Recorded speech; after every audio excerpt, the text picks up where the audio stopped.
Are you like me? I'm getting a little tired of the social distancing, but as a public health nurse, I realize the importance of preventing the spread of the coronavirus. Because of it, I have been in contact with a number of people from church by telephone. It certainly is not the same as in-person communication. I want to be sensitive to the needs of those I contact. Since Joy Fleming and I have been prayer partners since January of 2018, I decided to ask for prayer about this concern during our Sunday evening phone prayer time about a month ago. Well, what happened next should not have surprised me.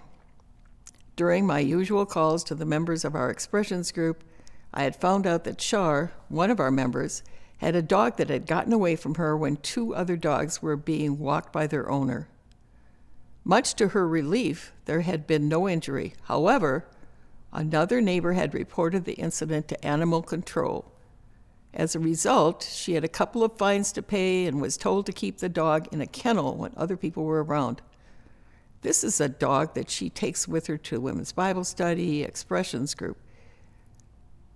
She asked me to write an email to animal control about my experience with the dog at her home and in our group. She also asked me to add the expressions group members' names to it. My next step was to contact the group members to get their permission to add their names to the email. Everyone was agreeing. I had one more call to make. When I called Paul, he didn't sound like his usual self. I asked if something was wrong. Yes, he said, I have fallen and I can't get up, and was going to the entrance I usually go into after my walk, but it was locked, so I was trying to go to another entrance. I asked him where he was and then called the vet's home to inform them about the situation. I also had his sister's number and called her. Fortunately, she had a direct number to the person in charge of the area where Paul lives. The staff were able to locate him and assist him to get up. He was bruised and pretty shaken up, but had no broken bones. Later, I found out that in his attempt to go to another entrance, he had tumbled down a hill with his walker.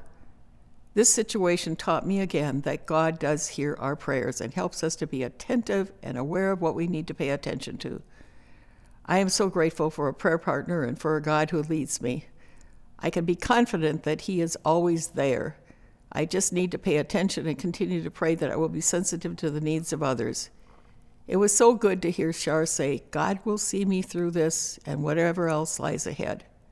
A serendipity of this experience is that I've had opportunities to share my experience, and it has helped others be affirmed in their belief in the power of prayer and in God's interest and concern for each of His children.